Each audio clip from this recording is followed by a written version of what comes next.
geologic, this geology, or does it look like it would be physically possible for methane to move from here to there, given the striking depth of the local geology?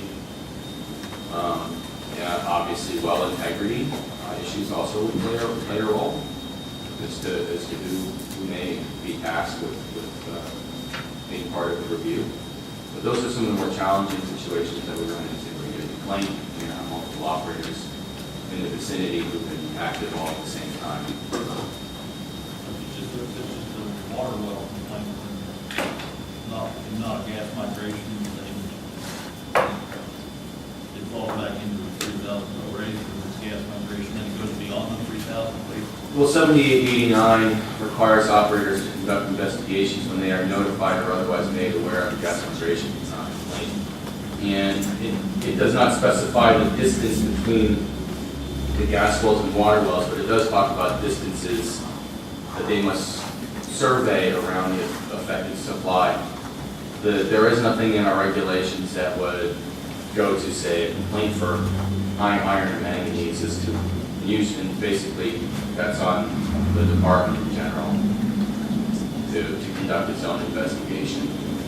But of course, having high iron and manganese associated with, it's been our long experience that those situations really only occur within a short distance, both in time and space of gas well drilling at elevated levels of manganese months after drilling has been completed, thousands of feet away.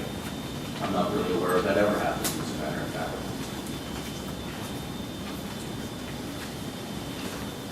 Scott, could I point out paragraph C in that section? We changed independent certified to Pennsylvania accredited. It's in our regulations, our lab accreditation regulations, that samples taken under our statutes have to be done at a Pennsylvania accredited laboratory to meet those statutes. I think it's chapter 263. Lab 252? Okay. It's a lab accreditation. I just want to put that out. Our lab does accredit it. I don't know the exact section. It's a different chapter. It's not so. Yeah, the Laboratory Accreditation Act. So this is just cleanup that was a catch in between the last time we met. So thanks, Steve.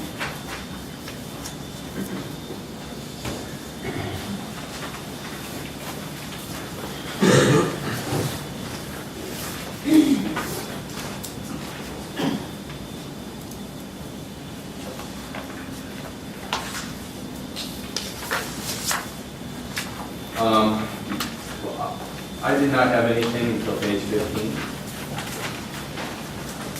Yeah, I've got some comments on A, On page, on part? 7252A. Right.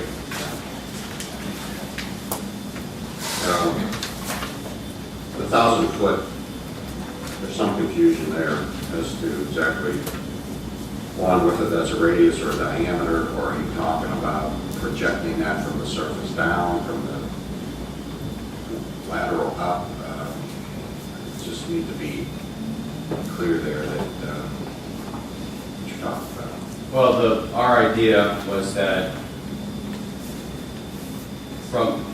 if you were walking directly above the ladder at 6,000 feet deep, you'd walk out 1,000 feet that way and 1,000 feet that way. All right.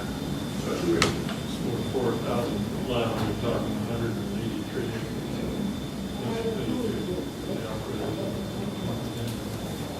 And again, we're not, I use the term walking, but that's not what's required here. What is required is an evaluation of the department's database, which is actually becoming quite robust. How many wells have we added in the past? I mean, they're not been confirmed, but our confirmed well list is in the 8,900 range, and now we've got 230,000. right. So that information will be available online. And then the third requirement would be to basically mail a questionnaire to surface landowner.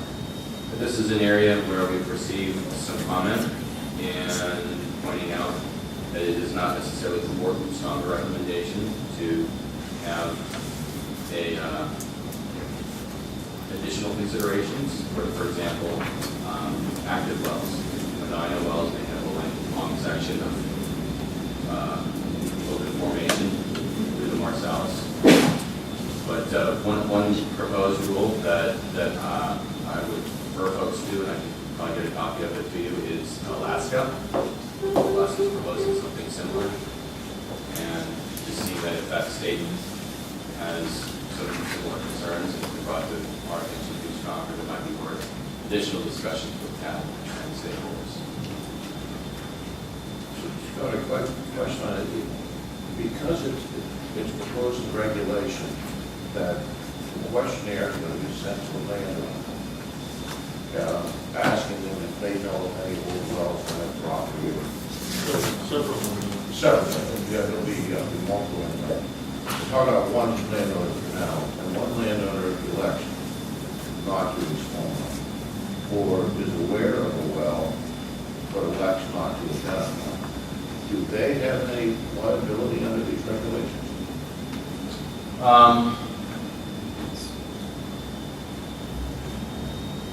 Our position has been no, although I believe you could interpret the Clean Streams Law to say yes, but our position has been no. If they have not profited from that well and it just starts leaking,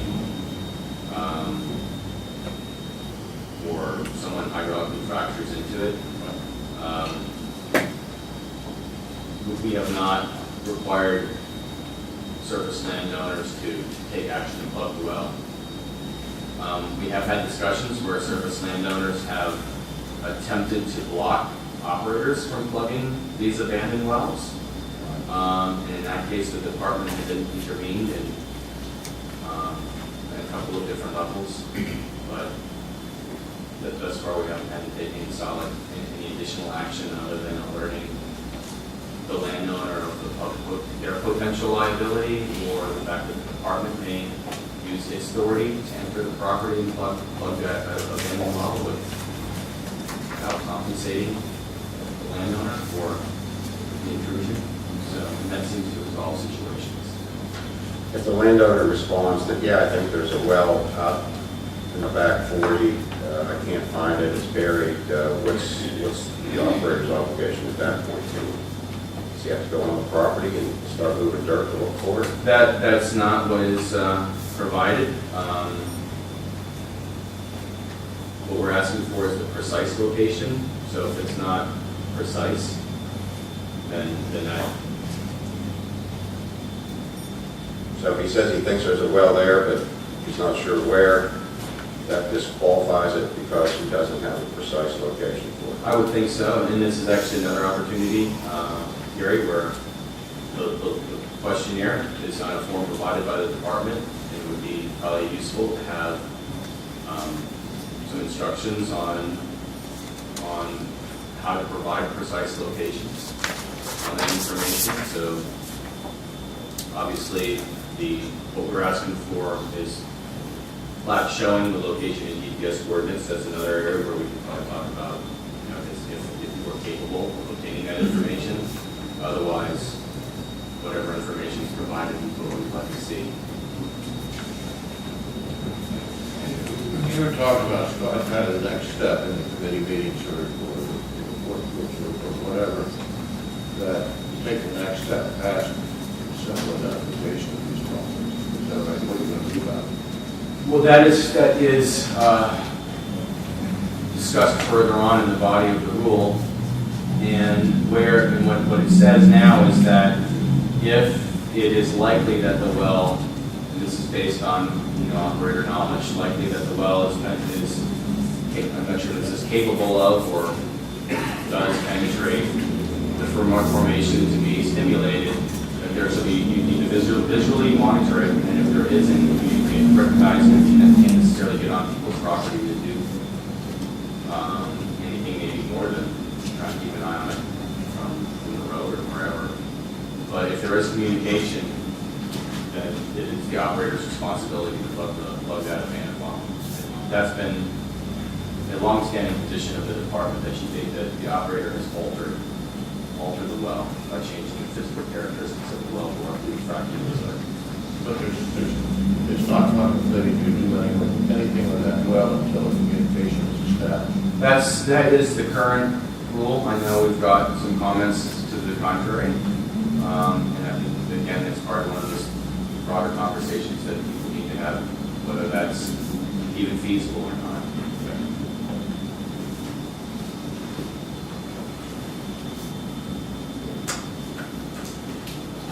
Scott, it's 11:30. I don't know if we had anybody that signed up to provide public comment at this stage of the meeting.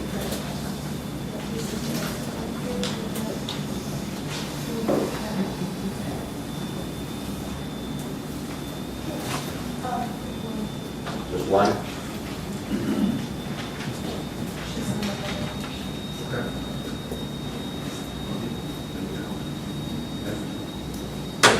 Okay, we did have a comment for Ms. Benita Hope from the League of Women Voters.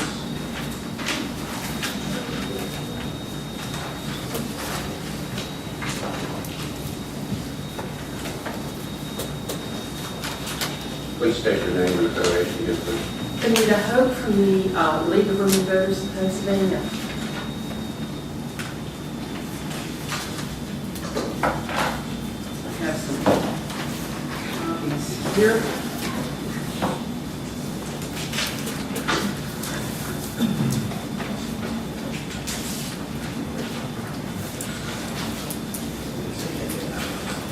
This has been prepared by our Issues in Action coordinator, Roberta Winters, who is on our board. And I am executive director of the League. We are based here in Harrisburg.